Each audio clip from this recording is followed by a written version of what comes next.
Hi, my tubies. As you see, I look all dolled up. This is the way I look when I go to work, or I try to look like this if I have like a special meeting, conference, or whatever. But you see my regular videos without me getting all dolled up. You get a chance to see me both ways. Today, I want to talk about how to recognize the modern day narcissist. This is 2018. Things change, people change. Now we have to learn about the modern day narcissist. Narcissism is something that's like a buzz at this moment. It's all over. It's something that is said on the social media.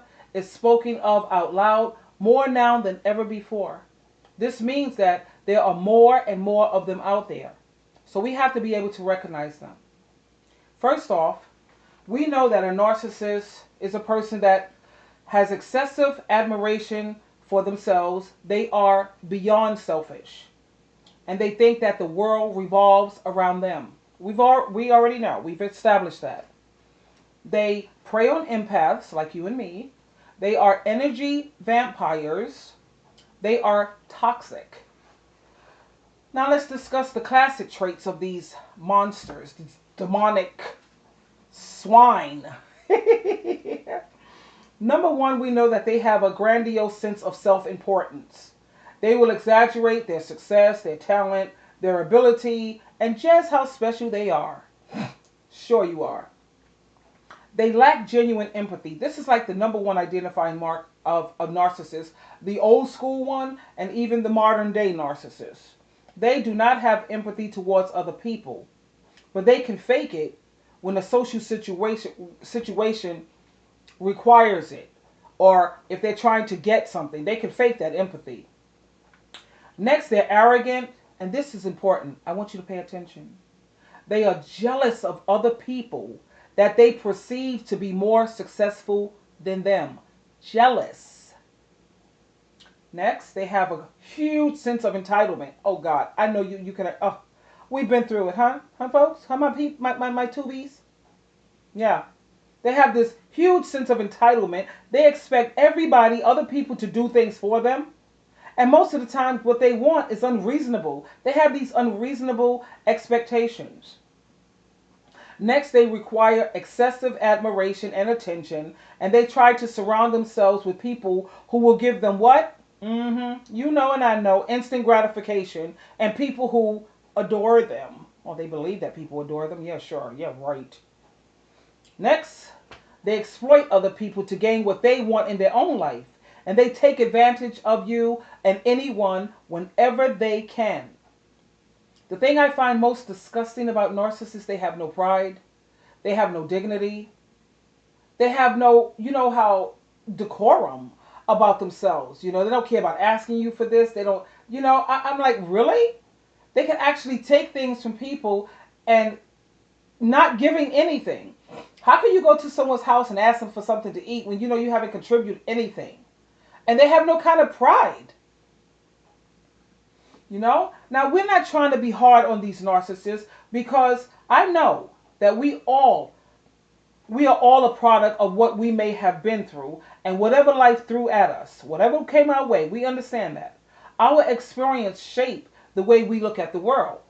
Our experiences form our beliefs and everything we are exposed to. This has a great impact on all of us. We understand that. Depending on who you are and how you process information and the support and examples that you may have around you, this is what determines how you may turn out to be. And guess what? We as empaths, we understand that fully. However, we know that things change. A life-changing moment can make you see things totally different. You shouldn't always be stuck in the past. I understand that you don't know whatever you don't know. If you don't know it, you just don't know it. So, this is something they don't think that we understand. We understand. We're not trying to tear them down. You only know what you know. If you don't know it, you don't know it. So at the same time, they are pretty much doing what they're best, and they're working with what they've got. Now, when it comes to narcissism, narcissism is the result. Let's think about, how does this narcissism come about? What is going on with these people? So we already have compassion and understanding. That's why we try to love them and show them that people do care about you. Because we know that narcissism is the result of some kind of past trauma that someone has processed, or they couldn't process it correctly. We understand that. And this is something that they haven't processed or they haven't healed from. It's stuff that was so big to them at the time, it made them feel so many negative emotions that they buried these emotions deep inside themselves. These feelings are buried so deep that they can't even access them. But what they can access at some level is the feeling of not being good enough.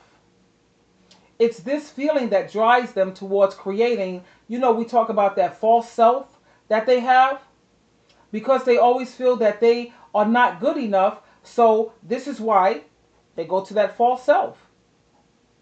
They feel that their authentic self, they can't show that part. Because if they show that authentic part of them, they won't be accepted. So they build up a person that is larger than life, which is a lot more fabulous than they really are. These people feel so broken at such a deep level, but they are not even aware of it. They're not aware of it. As empaths, we can see that they are broken. They can't see it though, but they are broken. Their life experiences have left them feeling like they are not good enough. How sad is this? The narcissistic personality is a mask for their vulnerable side, and they have no idea that they're wearing it. Empaths, we have had nothing but compassion for these broken individuals, but it gets to a point where you have to love and care about them from a safe emotional distance in order to protect yourself and in order to, not get yourself hurt and all caught up. When someone cannot see that they are stuck in a harmful pattern, then there's no motivation for them to change. And any kind of weakness for a narcissist, because we know when they see something wrong with them, they see that as a weakness, that's going to be ferociously denied. They're going to deny that. Remember, they need to be adored, and in their mind, they are way better than what they really are. You and I know it. Now, can we help them? Let's think about that. Their lack of awareness means that they don't think that there's anything wrong with them. And they easily turn their manipulation onto you, and they try to make you feel that it's you with the issues, not them. Nothing wrong with them, so they say. It must be you. You may occasionally feel at times that you're breaking through to these people, but these people can be good at faking it. So please don't be surprised if it's only temporary. Their behavior changes temporarily. Right when you feel that, oh wow, I said something, maybe it made a difference. You can't change people, I know, but you could be the reason why they change. Right when you think that something may be happening, you have to, honey, please, it's only temporary. Like everyone, until they're ready to change and until they're ready to help themselves, trust and believe, nothing will change. Nothing. They will never change. If you are ever willing to, if you ever see that they're willing to get help, you'll realize, how about this? If they are ever willing to get help, it's likely to come from the fact that they can only get their ego. There's something in it for their ego. If they decide to get the needed help, let's be fair here. If they decide to get the needed help, you could tell them, hey, you know how they are. They need to be adored. They need to be complimented. So you could tell them, how smart they are, how brave and how awesome they are for going to see a therapist. Make them feel like a hero. Now, we understand their plight, and that's why we try to show them love, kindness, and show them that somebody do care about them genuinely. But because they refuse to let go of the past, they can never value or appreciate these things that we've tried to get them to feel or understand. We cannot accept being treated badly, used, abused, or disrespected because they lack appreciation. We have already put ourselves out there to try to love them and care for them. I mean, how long do you think people are supposed to put up with this freaking being treated badly? No. Hell no. Forget no. Hell no. Although we have compassion, we still need really good boundaries. So remember that. To protect yourself, you have got to have good boundaries and a manipulation detector in full working order. Remember that. We have got to take care of ourselves. Why? Because this is healthy. And because we love ourselves. We are fabulous and we are wonderful and we are empaths. And we're not ashamed to say it. And I hope this has been helpful to you. Don't forget to subscribe and click on the notification bell so you'll be notified whenever I complete a new video. You always have a choice. The choice is yours. Please choose wisely. I love you so much. Now go on out there, my warriors. I'll talk to you later. Bye for now.